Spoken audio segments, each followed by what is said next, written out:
Good morning and salutations, everybody. How you doing? How you doing? How you doing? We have it's Friday. That's all I can say about today is it's Friday. Um, Man, it's been a long week, hasn't it? We have been, chasing cleanup after storms. We had another one last night. I was watching the weather report today, and seeing that we have another storm in the Atlantic hitting Puerto Rico and the Florida area as we are getting ready to hit it as we speak. And they're talking about it developing into another hurricane. Luckily, this one looks like it will hit the East Coast and not hit my friends in the Gulf Coast. There's been way too much of this happening in the Gulf Coast. The only problem with it going up and hitting the East Coast is as it goes up along the East Coast, it pushes moisture up and across, and we tend to get some of it out here in our neck of the woods. Not as bad as they'll be getting in like Massachusetts and things like that, but yeah, it's bad. So, but good morning to everybody. I mean, we shouldn't have to worry about. Oh, my DMs are closed on Twitter. Well, okay. Hit me up on the Pops one. We're friends on Pops, and we have done. I am Pops, right? I think you know that. Yeah, I started this new Bubba thing for specifically for this stream because I'm trying to keep them separate, and I'll figure out how to turn the DMs on the Bubba site. So, morning, wifey. So good morning to everybody. So yeah, I'm trying not to get depressed about the storm. So we had another one last night. We're supposed to have more rain today.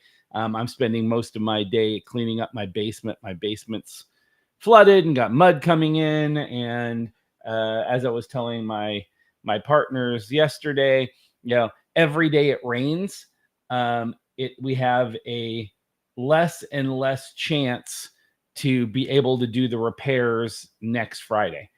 So I'm starting to get a little ticked off and be a little, I don't want to say depressed because, depression is used way too much on in social media. And it's not truly depression. But talking about, things that are kind of depressed, the economy's still bad. I got a update this morning, that, talking about the Chinese economy. So, yesterday I talked about the $50 billion lost by a company that does fast product. And this morning, a guy sent me, a good friend of mine who lives in China, was sending me videos of all these arrests and everything that's going on because the Chinese economy hasn't really recovered from COVID. And so there's a lot of factories and things that are still not back to work. And then the U.S. economy being down, products aren't being purchased from over there. So they're showing massive amounts of people who are protesting and everything else out there in different areas of China, and then showing the police coming in and just arresting hundreds of people. Because one thing the Chinese does not like is protests. I always joke around. I mean, most of you guys probably don't know. I mean, I spent years and years and years in China, all over China, Guangzhou, Chengdu, Qiang, Shanghai, Beijing. And we had a lot of operations over there. And I was in Wuhan one time where there's a company out of, I think it's France. I'm 90% sure it's France, called Carrefour. It's like a Walmart, and I'm probably mispronouncing that. But anyway, it's fairly large in China as far as a foreign retail store that people go to with a recognizable name. And the executives of Carrefour, and again, I apologize if I'm mispronouncing it, made a statement that they believed that Taiwan was an independent country and not part of China. The Chinese hate that. Hate that. I'm going to twist my camera a little bit here. Hate that, and started making statements about Carrefour. They went kind of back and forth, and realized this is a international retail establishment the government's fighting with. And they told Carrefour that as long as they were making that statement, they had to stop doing business. And Carrefour continued to stay open and wouldn't change their statements. And next thing I know, my partner Frank Young and myself at the time, we were looking outside of our hotel room, and there were protests of literally thousands and thousands of Chinese around the Carrefour thing, protesting Carrefour's thing. And the next thing we know, we saw tanks rolling down the street, full on tanks, guys on the top with machine guns, rolling in to stop the people protesting. Even though they were protesting for the Chinese government, the idea that things can get out of control, I think ever since Tiananmen Square, is just not something they'll deal with. And so here we are right down the main street of Wuhan. You're watching these tanks come rolling down the street. It looked like something out of a World War II video. And it was pretty mind blowing.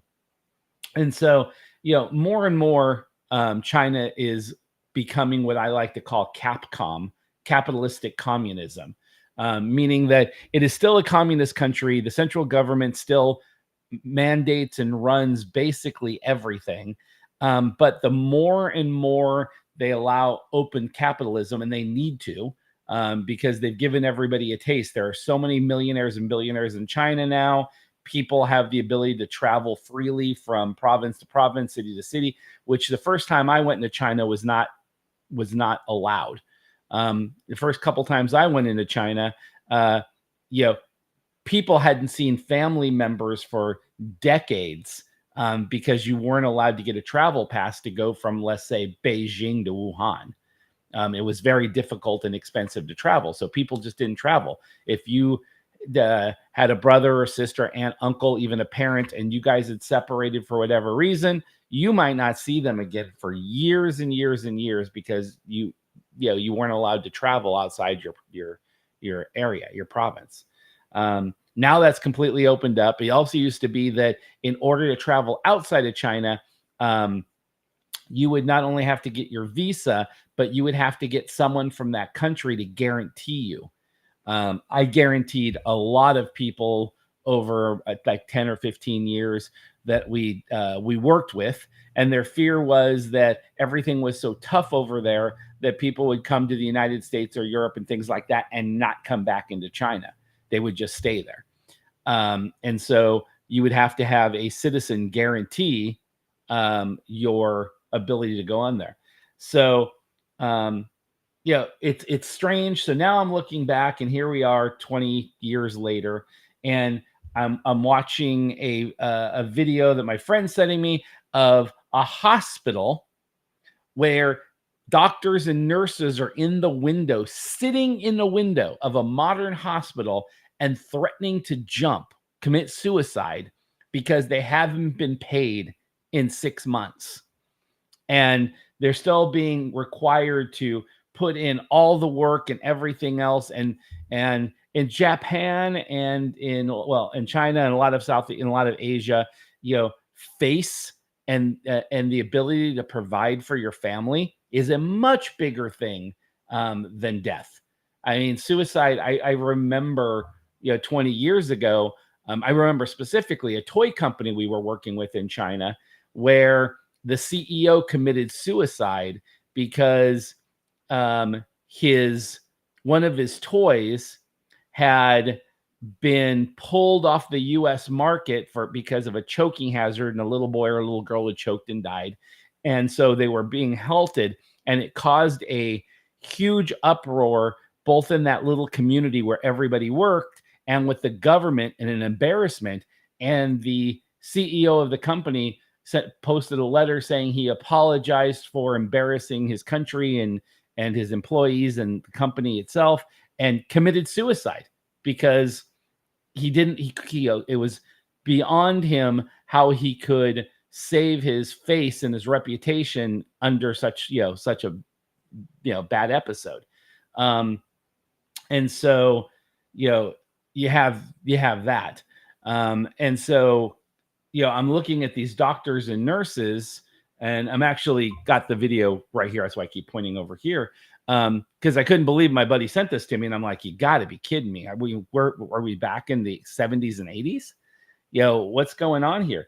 And then the second thing that he sent me was the number of girls, high school age and above, that are now going back to work at brothels in China because they can't make enough money. The families are not making enough money to feed themselves.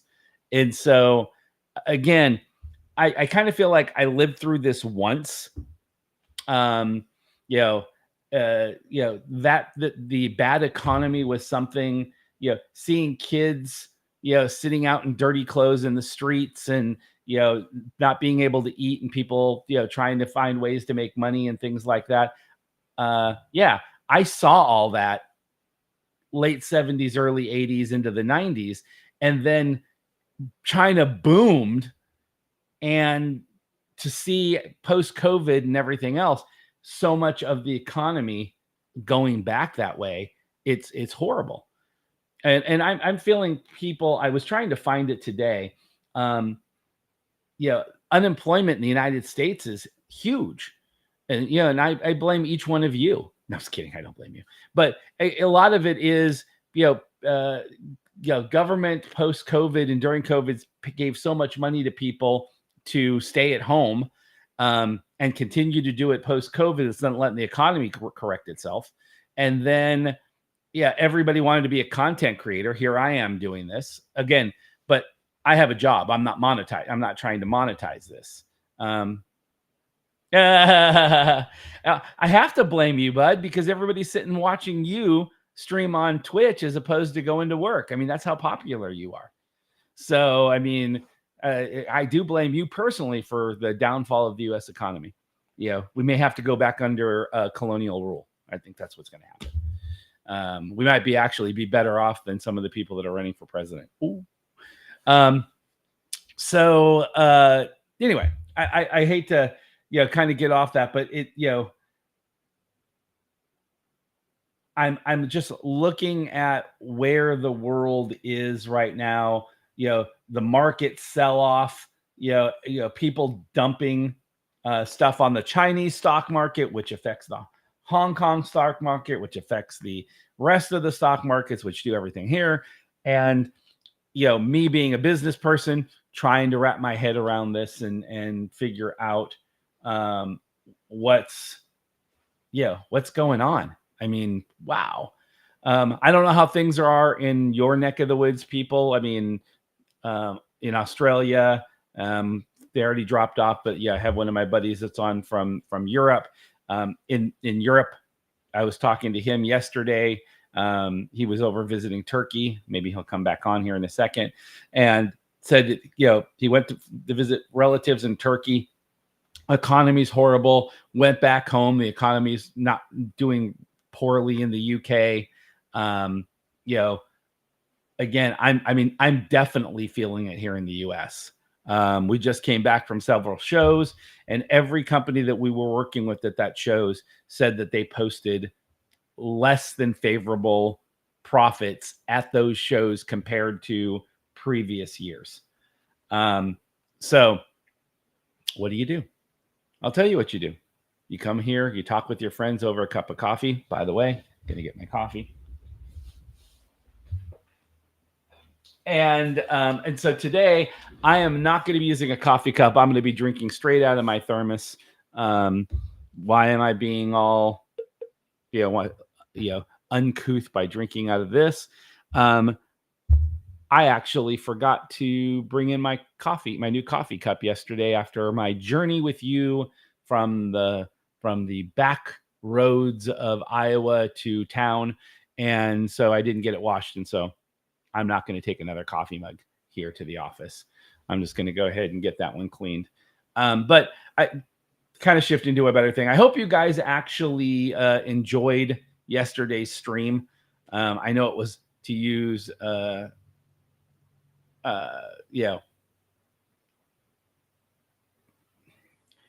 it was less than ideal, to be streaming like that. I was so happy that there was a good signal. Typically, when you get out, I think I've said this, when you get out by where I live, I use satellite, which is not the best situation, which is why I don't stream from there. I wanted to take you out on the property because I was chasing some things down on the property too. But as soon as I got out there, I had zero signal. There is a company that we are going to be working with called Boost, Boost. I think that's what it's called. And I should know that since we're supposed to be working with them. But what it is, it's a signal booster for cell phones for overlanders. So for people that are out in the middle of nowhere, like out in the middle of the outback or the middle of the Sahara or whatever, that are doing overlanding, this thing boosts your cell signal via a satellite. And I working with the company. I received one. We have not put it on the Jeep yet. They have a version for vehicles, and then they have a version for ATVs. We're working with them on the vehicle one, but I'm actually probably going to purchase one for the ATV. And then if that ends up working, I will end up doing I'll take you guys on a full tour of the property and the surrounding areas. It's really cool. We're going into fall. Deer hunting season's getting ready to start. We'll have deer hunting, duck hunting, goose hunting. I will maybe do some trapping this year. And I think that would be interesting when you like trapping. We can trap coyote. We can trap beaver. We can trap mink. We can trap coon, bobcat, muskrat. I think that's it for trapping. Turkey season. Our fall turkey season's coming up. So, and all those things I can do on my property. Every one of those species are available on my property, and I probably couldn't do enough damage to hurt the population. I mean, we are overpopulated in multiple of those species. Deer, horrible. Turkey, horrible. Muskrat, horrible. Beaver, not so much. We have beaver on the river and beaver in a lot of the ponds. But I usually don't go after beaver unless they're doing damage around the property. And they will occasionally dam things up and or chew through our pond hills, make a tunnel, which then all the water drains out of it. I think I said already, raccoon populations are horrible. Bobcats, not bad. We typically we leave the bobcats alone. But yeah, anyway, so, coming in the next 60, 90 days, I'll have to be out there cleaning up the areas. We'll put out traps, setting up the areas to hunt in. If I'm going to hunt this season, with all the things that we have coming up on business, I don't know if that's actually going to be possible or how much it's going to be possible. If I'm hunting every single day or multiple days per week, I will put up multiple deer stands and things like that. In order to trap, you have to go check your traps every day. Many years ago, I could make good money on trapping, and I would put out about 100 traps. And that would be my entire morning, is getting up at 3:00 in the morning and running the traps and cleaning them out and then resetting them. That doesn't happen anymore. And I don't. Most of my nephews have stopped trapping as well. Yeah, it used to be when you got a good size raccoon, you could get 40, 50, 60 bucks for one. A beaver, like $100. A bobcat was 150, 200 bucks for a fur. Now, I haven't checked actually for this year, but last year, you were getting like $5. And you have to not only trap them, but then you have to clean them, and then you have to process the pelt. And you make more money the further you process it. So we'd skin them, and they had to be skinned properly. No holes, no anything like that. And then what you would do is you'd put them on a board and you'd scrape all the fat to get that off there, and then salt them, and then roll them and put them in your freezer until you had enough to go off and sell. And that was where you got your premium price. Some people don't scrape them. That takes a lot of effort. And so you would get less. And now, even if what they call a semi-finished hide, like I said, get you like $10.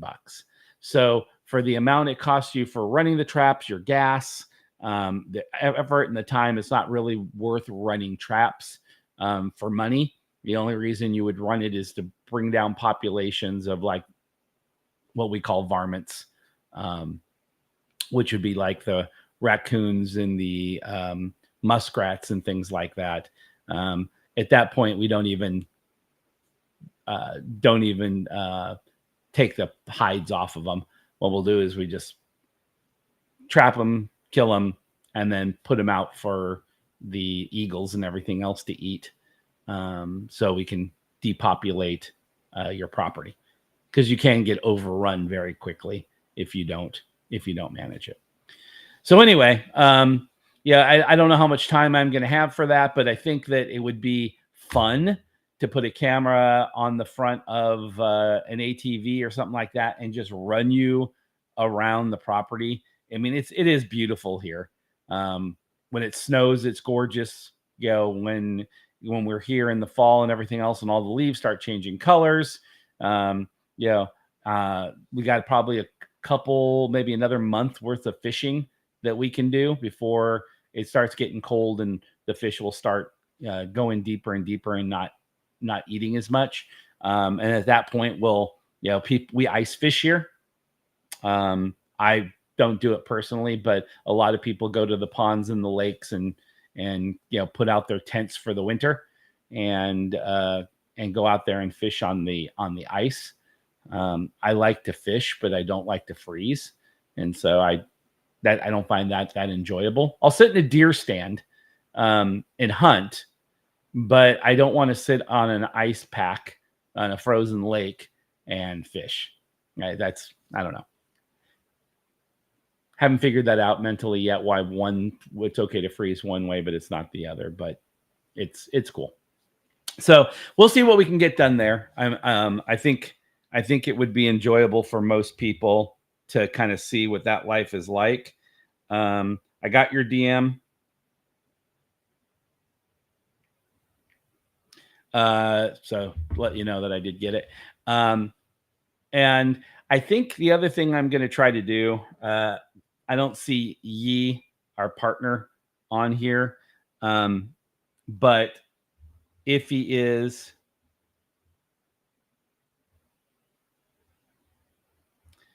it's a skill. Oh, you are Jan. Hey, what's up, man? I didn't know if you were up yet. So, one of the things that we've liked to do, and Yi's been wanting to come out here, is trying to bring people out so they can experience this. So the gentleman I talked about, Frank Yong, who's from Singapore, but his family's from China originally. And, he's got 2 kids and his wife, and he's been to the United States multiple times, but he's never been out to the country. We brought him out here. I think he came twice with his family. First time he came, and he didn't know what to expect. And the second time they came knowing what to expect and wanting more of it.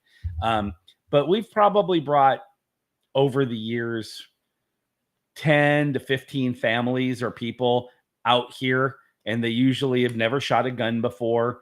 I have way too many guns, probably over 250 still, and I've gotten rid of some. And various calibers, various types, pistols, rifles, shotguns. Some of that's for hunting. Some of those are collections that we've had over the years. So allowing people to come out here and shoot. We have like a little shooting range set up for practicing pistols and shotgun and rifles at a distance. Taking people out and teaching them how to trap, just the basics. Teaching people how to fish, fly fish, and do different types of fishing on the lakes and on the river. How to ride horses, how to do all that stuff. I mean, all that stuff is kind of here, and it's kind of daily life sort of things.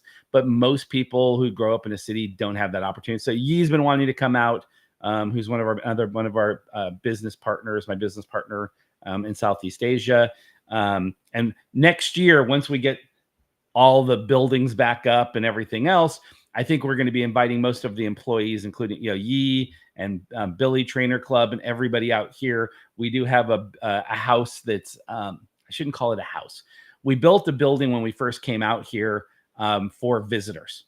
It's it has multiple bedrooms and things like that, because our house, being built so long ago, only has 3 bedrooms, and it's not conducive to having a bunch of friends or family over. And we knew we were going to have a lot of people come and visit, over the holidays and things like that. So we had a building built that is nothing but for guests.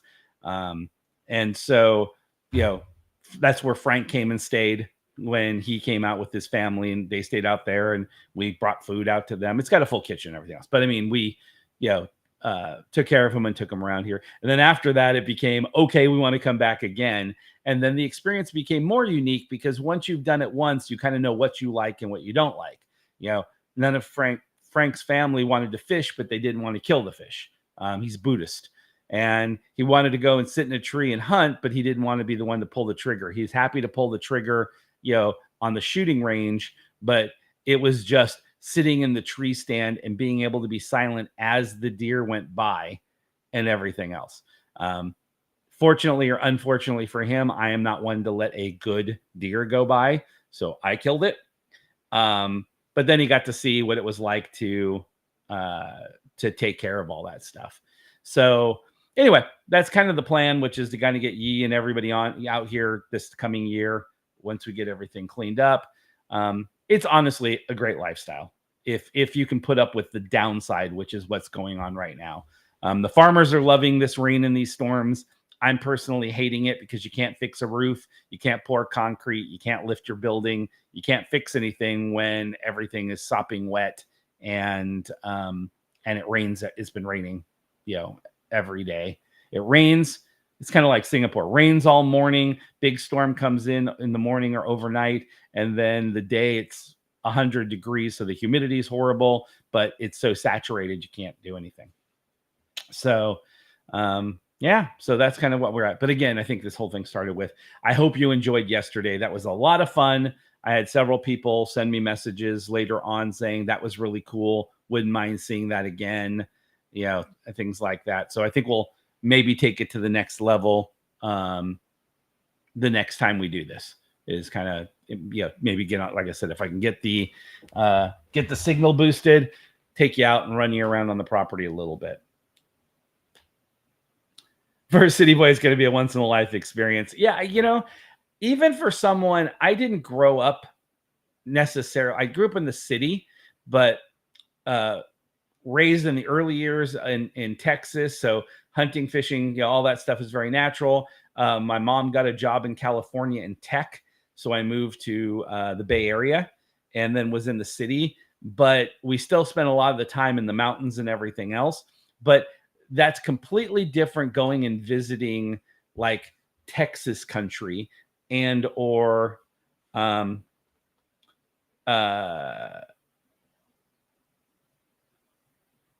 there you go. You grew up down the street from a farm. Yeah. Yeah. So when I was growing up in high school and things like that, I love getting away and getting up into the mountains in the Sierra Nevadas and going out and do stuff. And I think, my daughters, who are now, two of them are living in the city while they go to college and they're, working and things like that. They always tell me how much more independent they feel having had to go clean stalls, having run a tractor, having done all that stuff. They have friends that go, "Oh my God, I've got to go and take this to the mechanic or do something like that." And they're like, no, you can't do this basic thing. Or being able to dig a hole, or being able to camp, or being able to fish, or being able to hunt, and how to clean a gun and use a gun and things like that. I don't think everybody. I think it's sad that we've kind of lost the fundamentals. We still can things. We don't do it as often as the family does, and we participate. But the kids love going and picking elderberries and strawberries and corn and whatever, and then everybody gets together and they all can for a week, and then everybody distributes everything out, and that's what you have that in your pantry. It's cool. I mean, the kids love it. Eventually you stop loving it when you progress from going out and picking the stuff and being able to eat it as you go to actually doing the labor, but they all learn how to do it. And whether they continue to do it in their future lives, I think it's important to have those fundamental skills. And, I think that every decade that we go further and further away from it, the harder it will be when things get tough for people to know how to live. It's everybody's so used to fast food, fast clothing, order something on Amazon's delivered, get Uber Eats, all this other stuff. And I even see it amongst my own staff. It's like we go someplace and Uber Eats isn't available, and they're like, "So what do we do?" I go, go outside and you start walking, and you find a restaurant. And it's like, well, but it doesn't have ratings. So you go in there and you talk to them and you sit down and you eat. Oh, there's no restaurants around here. Then you go to the store and you buy stuff and you make stuff. It's like, without Google, or without someone telling them something to do, or without something being able to be delivered for them, it's like they don't know what the next step is. And that's very hard for me to mentally understand. And when we travel to countries like Peru or things like that, where the entire, everybody still lives like we did in the 50s, 60s, and 70s, where meals are made. There are restaurants, but most people don't go to restaurants. Clothing is kept for a much long, it's made better and it's kept for longer periods of time. It's not fast clothing that's meant to be thrown away. It's shocking, for them that's how people live. I don't even know. One of the things I wanted to try to cover on this show, is just for general information, is I don't think people know, like, since fast clothing has come into being, that how many, there's countries out there. When we were in Africa 2 years ago, my daughter was just in Africa recently. She was there and she was sent me photos of these entire markets that are flooded with clothing from the United States and Europe that people bought, wore for maybe half a season or whatever, and then took it to the Goodwill or the church or whatever. And people think that all that material gets sold there. But what happens with a lot of it is the bulk gets packed up and it gets shipped overseas, because there's no way that you can sell. And I'm guilty of this. Yesterday, I took no less than 4 50-gallon or 55-gallon trash bags full of clothes over to our Goodwill. To our recycling. 4 55-gallon bags packed. Now, I used to be over 200 pounds. And I had been remiss to get rid of any of those clothes. Not because I thought I was going to swell up again. Actually, a lot of them don't end up in landfills. I mean, they should, but landfills won't take a lot of those clothing. So what happens is they get shipped over into China, Africa, a bunch of different countries, and then they have to deal with them. My daughter sent me a picture, and I should bring it. Tomorrow, maybe I'll post it. A picture of a shoreline outside of this city in Africa on the Cape that takes in a lot of that clothing, and the beach was littered with clothes. She said you couldn't even get in the water because there were so many clothes that have blown in there, because every day shiploads of clothing from Europe and the United States get shipped there. So much so that they don't even know what to do with it anymore. Those countries have now become the landfill. This is happening more and more because of fast clothing, which means that these companies are using cheaper materials, and a new trend comes up, a new t-shirt with a new logo or slogan or whatever. They knock it out really quick. People wear it for a little while, then don't want it anymore. You do what I did. You take it to the church. Church takes out the best stuff and tries to sell it, and everything else gets boxed up and sends to a sorting facility. Sorting facility goes to a bigger facility, goes on a ship, gets sent to another country. That's the process. And we're talking about billions and billions of pounds of clothing every year getting shipped out of the United States. So anyway, I kind of felt yesterday, even knowing that, I said, I was like, okay, I've got to get prepared for them to lift the house. It's time to clean everything. We're going to downsize our closets. I have 3 daughters that left clothing here. So I called them all up and said, is there anything specifically that you want? And all 3 of them gave me like 2 or 3 items or whatever. And they said, the rest of it you can give away. You can donate. And I walked down there and took those bags and dropped them off. And the people were like, thank you. But in their bay, there must have been 100, 150 bags of clothing waited to be sorted. And I was just, all I kept rolling my head, my eyes kind of rolled back to my head. And I said, I'm part of the problem, right? It's like, I'm doing exactly what my daughter said was destroying these countries and doing stuff. It's like, here I am constantly, always upgrading my stuff, buying new stuff, buying Pokemon shirts, doing whatever it is. And you keep them for a while, but then you realize you got too much crap again. And then right back out the door it goes. And I joked around with my daughter. I almost want to go over to one of those countries and go through one of those markets, because I bet you could find a lot of really cool vintage clothes that you would want to keep. Vintage concert shirts and things like that. And she said you'd probably never find them because there's just so many piles of crappy clothes on top of them. But yeah. Anyway, I think that could be a cool video and everything else. I guess I'm just really feeling how, excuse the language, fucked up the world is right now. It felt like we were on such a good trend, and my kids and the generation between me and them, we're doing so much to try to clean up things and do better, but they're even worse, I think, than we were, in the sense that their demand for consumables so quickly and so cheaply is probably more detrimental than me driving my 1957 Ford that puts pollution in the air, right?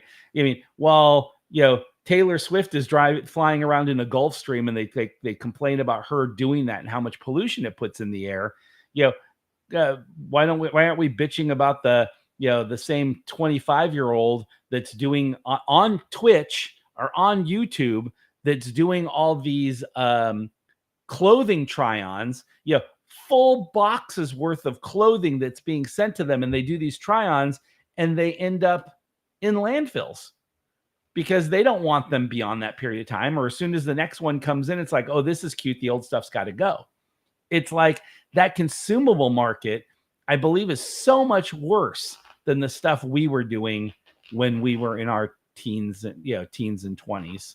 And I just don't know. I don't know where you go from here. It's like, I think once you get into this AI instant gratification consumable market, it's really hard to go back. I see, you try to convince someone to stay in and eat and cook, and everybody's like, no, it's just easier to go grab something. It's true. I mean, I think that's a huge problem with America, which is we're not eating properly. Billy's talked about this. We're not eating properly and we're not doing things because it's just so easy to go get the crappy stuff. And I think it's the same thing with clothing and product, which is everything that we can create can get created faster and cheaper out of China or India or Bangladesh or whatever, and then it comes over here and they don't have to follow the same rules. Doesn't matter if the chemicals seep into the ground. It doesn't matter if the employees aren't getting paid a fair wage. Doesn't matter if you're using hazardous materials and then you ship it out there. As long as it meets the requirements for coming into the country, after all the bad stuff has happened, it's good to go, right? You're completely good. So anyway, I should have called it, said it's Friday, it's soapbox day. And because I feel like I've been standing on the soapbox from the second I got on this morning. I apologize. I'm still pretty pumped up. Yeah, I'm feeling better personally. Like my diabetes is feeling like it's starting to get under control. I feel like it's from a company aspect. I think we've been doing some good meetings, and I think we're almost prepared for October. From this, I got some good people that are going to help me out and get this all dialed in. Billy's dedicated to getting the card show up. I do need to spend just since he's on here right now, I'll kind of tell you, I am going to be taking a lot of this weekend and a good 50% of the time next week to get ready for my house to be lifted. I've got so much I have to do with being detoured for rain. I am not going to be a happy camper if I go into winter with an unfinished roof and a building that's not at least sealed up enough that we can get through the winter. And I still have to go cut 10 cord of wood all by the end of next week. I've been trying to hire kids to participate. I have like 11 nephews and none of them will come and do it. They're all in sports. So none of them have time. And I've been offering, every kid in around here some serious cash to the point where it's like, man, I should just pay myself. The money I'm offering, it's like crazy to get these kids to help me cut and stack wood. And they're all, I don't want to do manual labor. It's like, man, what happened to these country kids? I would have died when I was 12 to 15, 16-year-old to make $100 or $200 a day just stacking wood. Man, I would have been ripped. And quite frankly, I was. But just, we did do that stuff all the time. So I can't believe I have gotten 0 takers. And I think yesterday I did my final bid, which was $200 a day, to help me. I was hoping to do 2 cord of wood a day. And I figured 5 days at the end of the week, if we did about 3 hours a day, I could get that done. And with 1 or 2 kids, cost me $400 a day, but I would be completely set for winter. And every one of these kids said no. And it was like, holy crap. But one of them pointed out, hell, McDonald's is paying $22 an hour. And it was like, okay, so it's still not $200 a day, but he's like, it's brain dead work and it's not very physical. I'll just go to work at McDonald's if I really need the money. And I'm just like, holy crap. McDonald's is paying $22 an hour. I worked at I only did 1 food service job when I was a kid, when I was in high school. And that was at a pizza parlor, Round Table Pizza. And I think I made $3.25 an hour, $3.25 for making pizzas. Now, I will admit that the pay was so crappy, they probably ended up paying me about $12 or $15 an hour because every single night we took home pizzas.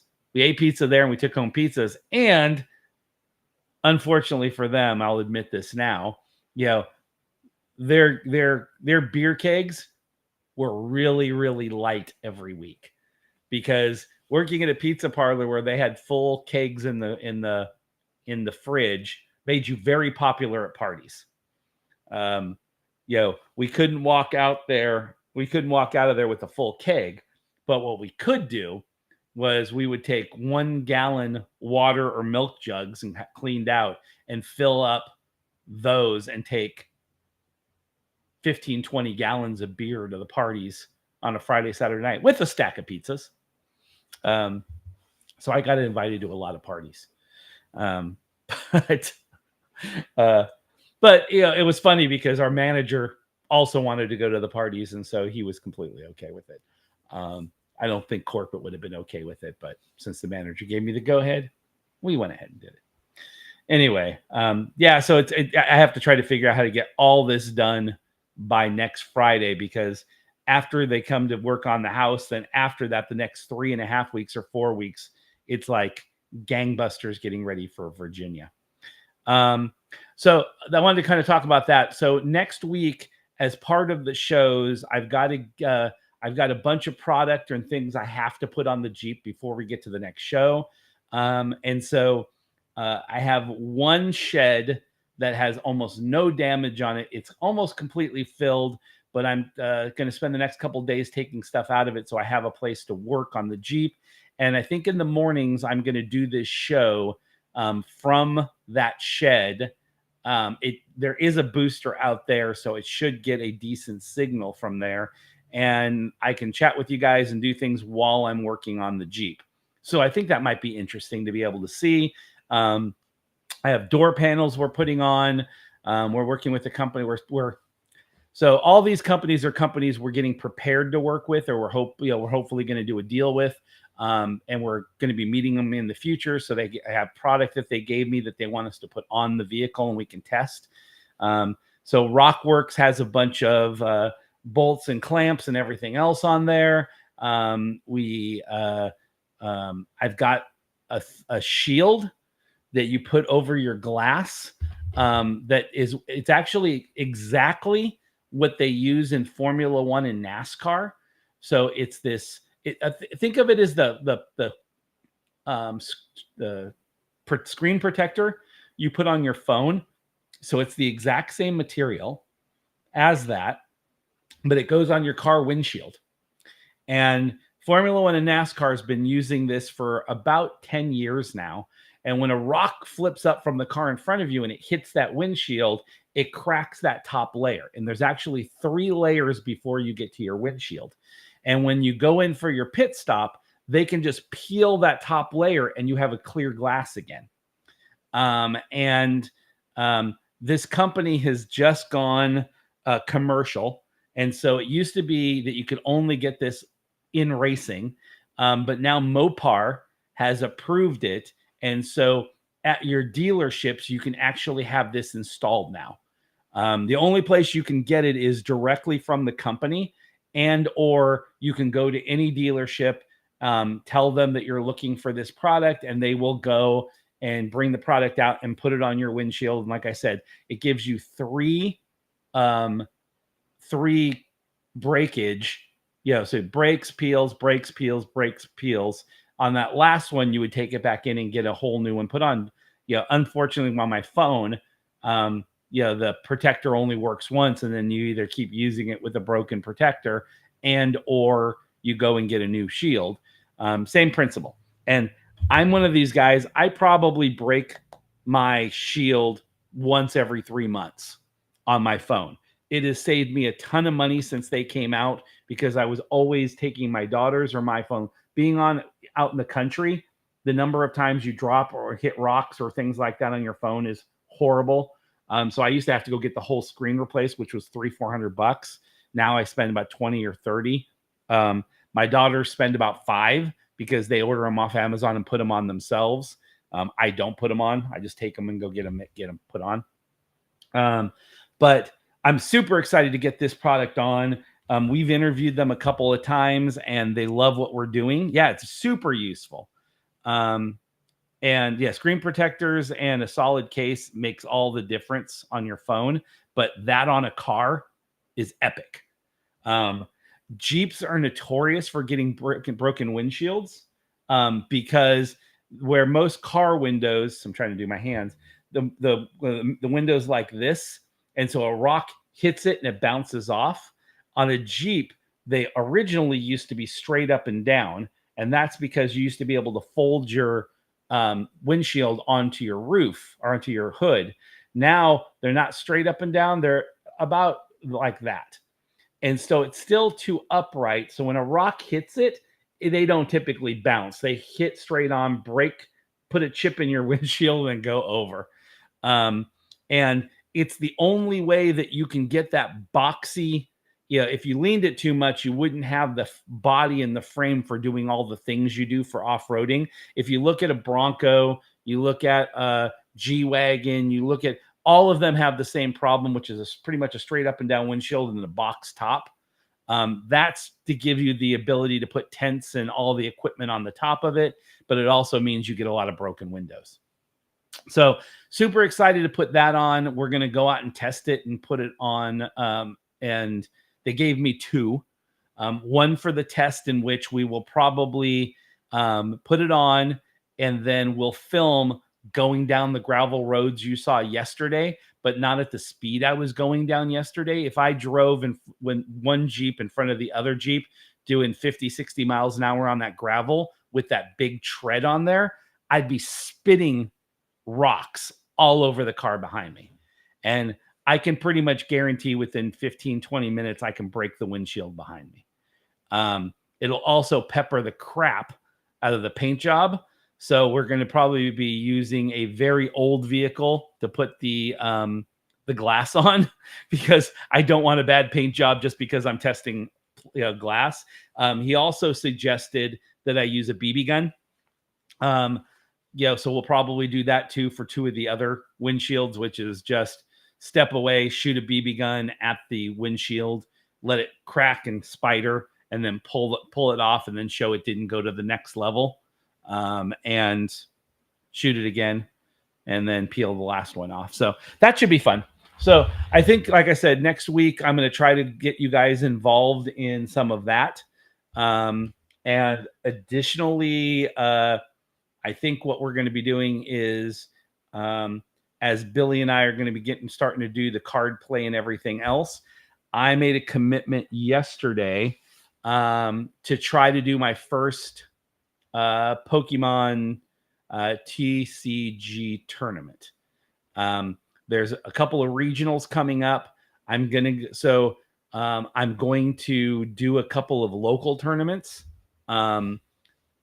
beginners, entry level, get it done. But what I'll do is I'll come in and look through my deck builds and have conversations with you guys about that and kind of show what I'm doing. I actually set up yesterday another table just right over there. That will be my playing table with Billy. I set up a camera for a downward view and a camera to film me, and have the table and the mat set up and everything else.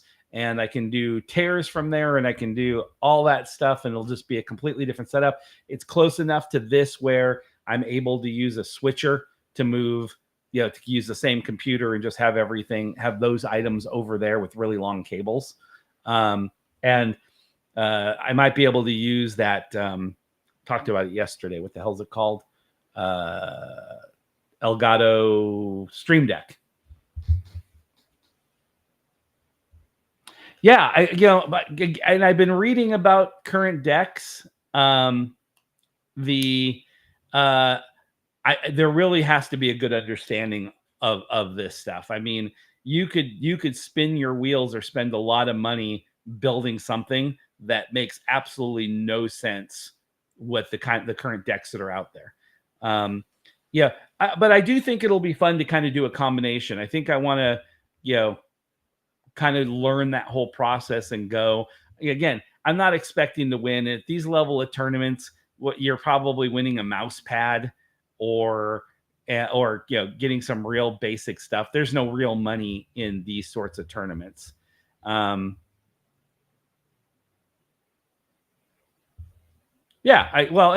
think that's. I think a lot of the people said that they carry like 2 or 3 decks to these matches. I think it would be completely fun. I'm going to make a Psyduck deck. Just kidding. I told someone else that, and the guy like was slack jawed and looked at me like I was crazy. He's like, you don't play Psyduck. And I said, well, Psyduck's my favorite Pokemon. And he goes, you don't build a deck with your favorite Pokemon. And I said, well, I'll make it a psychic deck, but Pokemon will be my main guy, my main Pokemon in the deck.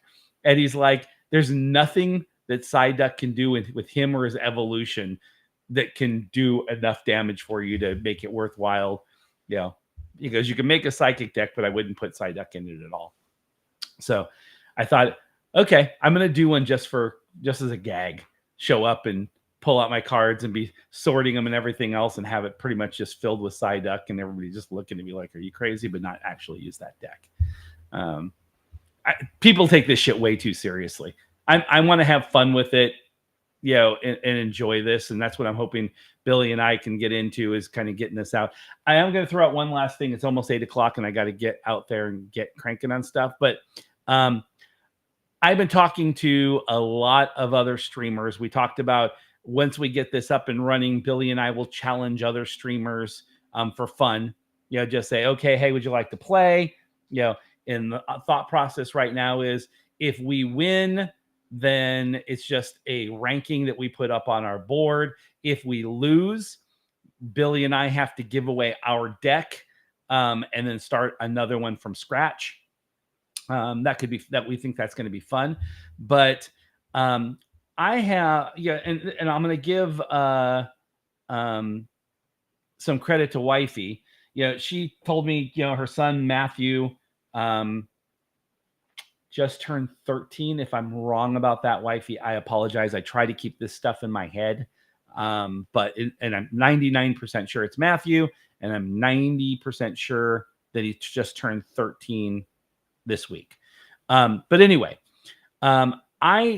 this last year, we do a lot of traveling, and Pokemon. Oh, look at that. I rock. I've run into a lot of parents in our travel that they see we do Pokemon. I've reported on it. If you read my Twitter or stuff like that, and I think we talked about on the show where I was at the airport and Pokemon came up, and the lady that was in line with me, an executive for another company, happened to know Billy and Alexa, and that's where I was flying out to meet them, and her son plays Pokemon Go with them, and he collects cards, and happens to have met Fleece and Mystic 7 and some of these people, and I'm like, oh yeah, I'm going to meet these people, and here's what's going on. And it was like, it's just beyond me how the reach that Pokemon has out there. But multiple times the parents have said, we're having to pull them off that because they're not getting their schoolwork done, or they have discipline problems or things like that. So about 9 months ago, I had two mothers that were sitting next to me in a plane, and they were saying that both kids love Pokemon. So that's where the conversation started. And both of them were having problems in school. One was just about flunking. And these kids were relatively young, third and fourth grade.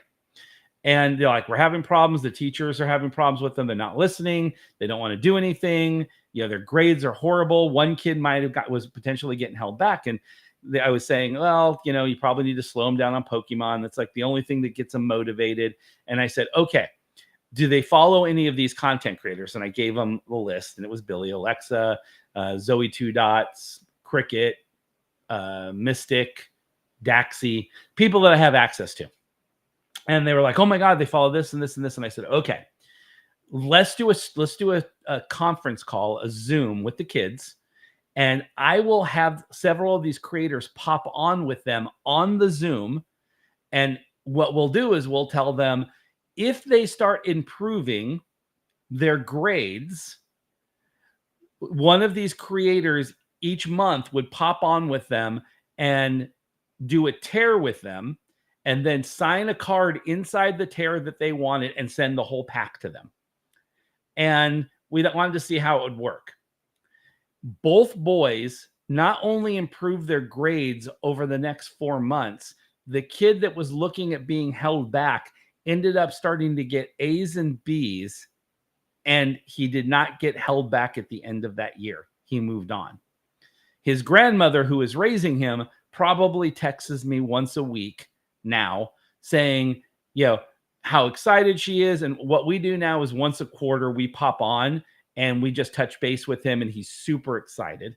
And I thought, I wonder if there's a way that we could work with all these creators that do these tears. Like a lot of these cards, that you get, they're not, they're not rated cards, right? They're not worth any money. They're worth pennies.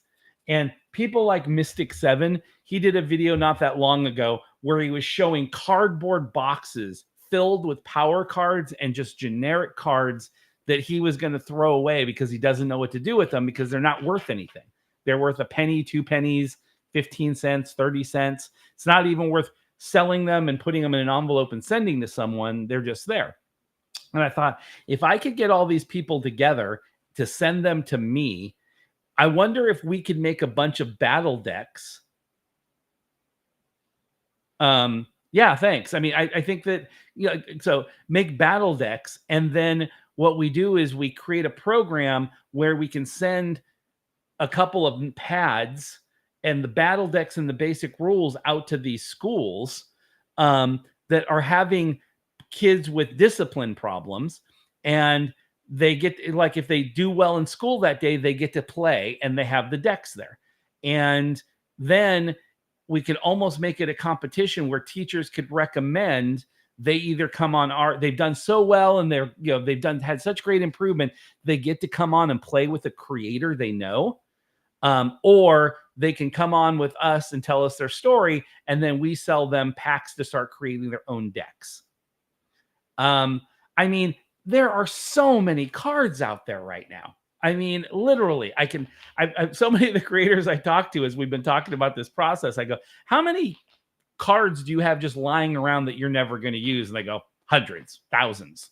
And I'm thinking, shouldn't we do something with them? This is kind of like the clothing in my head, which is, I had literally closets full of clothing that aren't doing me any good or no one else any good. Why are they still in my closet? Why are we not trying to find something to do with them to either improve someone else's life by donating them or, whatever? And I'm thinking the same thing with these Pokemon cards, which is, if we're going to do a show anyway, and I saw it helped a couple of kids and we could do something, and we don't have to try to do something super huge. We can do it at a couple of local schools. We can put the word out and say, hey, is your kid loves Pokemon, but is having trouble in school? Do something with us and do an experiment and see how it takes off. But wouldn't that be better than just having them fill up your streaming room in boxes and then just tossing them? I don't know. Tell me I'm crazy, anything like that. I think the older I get, the more philanthropic I get, wanting to do something good before I die. When I was younger, I was probably super selfish, and I was an ass. All right. Self-centered, all about me and about what I could get and everything else. Now I'm looking at life a little bit differently now that I'm 55. It's kind of like, hey, not everybody gets the same chances that you did. What can we do to add something back? Oh man, hey, Farm Don, I didn't even know you were on. Hey buddy, hope you're doing well. I hope you got a little bit of rest. Farm Don rocked it in Colorado. I super appreciate him. And I still have your box right here. I didn't know if you wanted me to send it to Houston because I didn't know how the recovery and all the weather and everything was, but I got a box here with your gifts ready to send. I should have sent it with Billy. That's what I should have done. But anyway, yeah, I think that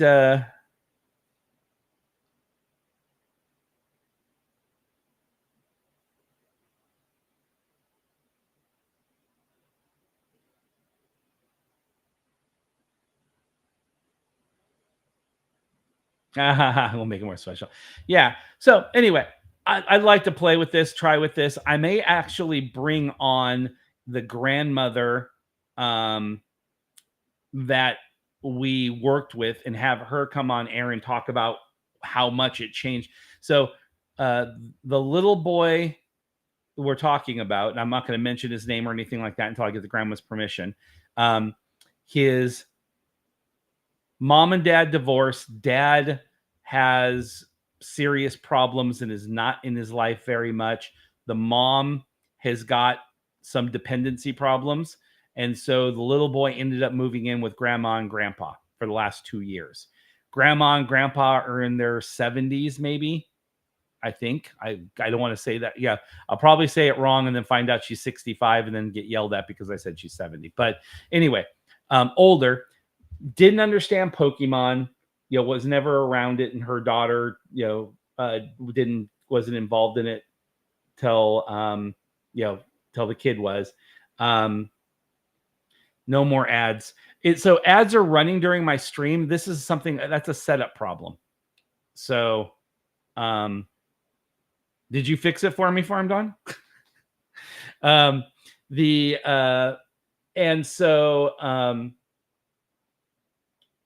we were talking, she was almost in tears. She's like, he's going to get held back. My husband and I can't figure out how to talk to him or do things. His dad, which is basically not in his life, wants to be a streamer. And so he spends all his money on either Pokemon cards or alcohol.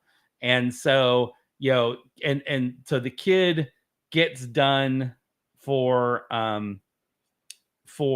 dealing with that. And that's all the kid knows. It's like, if I want to have contact with my father, I got to be able to talk about Pokemon. And he loved Pokemon. And the grandparents tried to get involved in Pokemon, but just didn't get it. So when I came up with this idea, she was like, I don't know if it'll work, but I'll try anything. And she just said everything was just remarkably different after that. And so, coming from the video game industry, we also dealt with this kind of stuff all the time with video games. All my kids do is play video games, and they don't do their homework, and they don't do this. And it's like, I understand that a lot of parents work and they can't control this stuff and everything else, but kids by nature test bounds and try to be, and are lazy and don't do anything if they don't. And if they don't have a way, if you can't use the stick or the rod to give them the discipline, then you need to find the carrot, right? And today, these influencers or these creators, a lot of the time are the carrot. And I understand that, every person doesn't have access to a trainer club or a, Zoe 2 Dots or a, Cricket or whoever, or a bigger stick. Yeah, but I agree. I grew up with the rod. The rod is what I used in my household with my daughters. Occasionally the carrot was out there, but carrots are what you ate at dinner. Rod is what you use to make sure the kids were disciplined. And I think they all grew up great, but a lot of parents are afraid of the rod. So, we'll figure out what we can do with the carrot. So anyway, that's my thought. It seems like you all kind of think this is maybe a good idea and it could be fun and we might be able to get the stuff. I don't think you're going to get the best cards to comment. I think that, what I'm seeing is there's an overabundance of power cards and just the basic cards. People basically keep drawing for their collection, but they already have 2 or 3 decks. And after that, so it doesn't hurt to ask, right? And maybe more and more people get philanthropic and want to go ahead and donate their cards, as long as they see they're going right back out to help people. And so I think that's the goal. I think that's what we're going to try to do. I'll start building something, kind of a platform today. So maybe on Monday when we do our first show, we'll get going and trying to get something out. I think next couple, I won't be broadcasting on Sunday. I told you we're not going to be doing Sundays.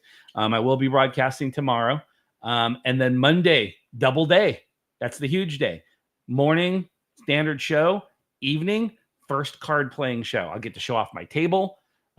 Maybe I'll get to show off some new emojis and stuff like that. It's, what did I just see?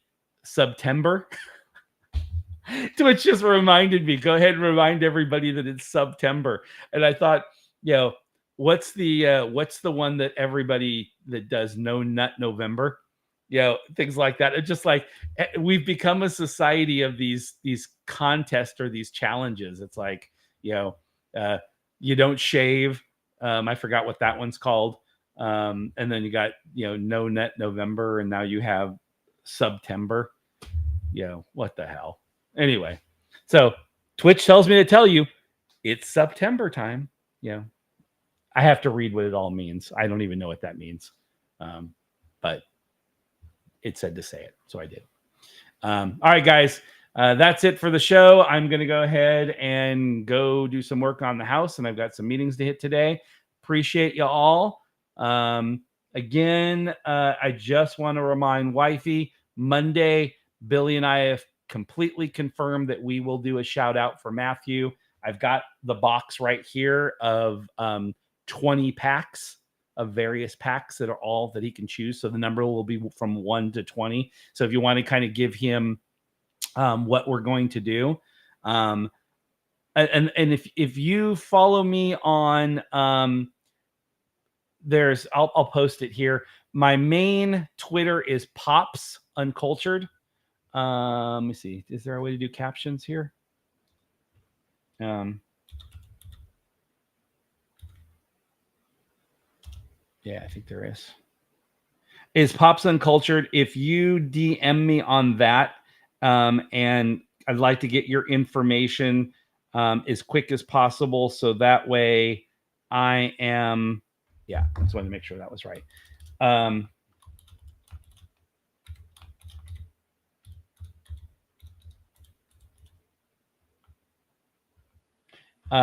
If you do that, I will get the envelope made and ready to go out. So there you go. That's my main Twitter. The Bubba one, apparently right now I have turned off. If you send something to that, we'll get your address. We'll get everything done. We'll have Matthew come on, do happy birthday to him. We'll have 20 decks or 20 packs that he can choose from. He'll pick a number between 1 and 20. We'll pull it. We'll open it up on air. And then we'll go through the cards. And then we'll send that pack and another pack to him for his birthday so he can do the tear himself with whoever in the family, just for fun. So that's kind of the game plan for the show on Monday for his piece. And we'll do that at 7:15 sharp. I've actually got it on the schedule. So we'll go in, we'll intro everything, and then we'll make sure he's on, and then we'll do that live at 7:15 Central Standard Time. All right. And I appreciate you telling me that it was his birthday, and this will be fun to do on air for him. 13's a big birthday, right? That's the first year in your teenage years. If you were of Hispanic descent like I am, that's when your daughter would do her quinceañera. Yeah, it's a big time. I can't. So yeah, we'll be doing it. All right, guys, I'm gonna let you go. Cheers. Thank you again. Always be good. Have a good day, good evening, good morning, wherever you are. And we will talk to you tomorrow morning. Cheers.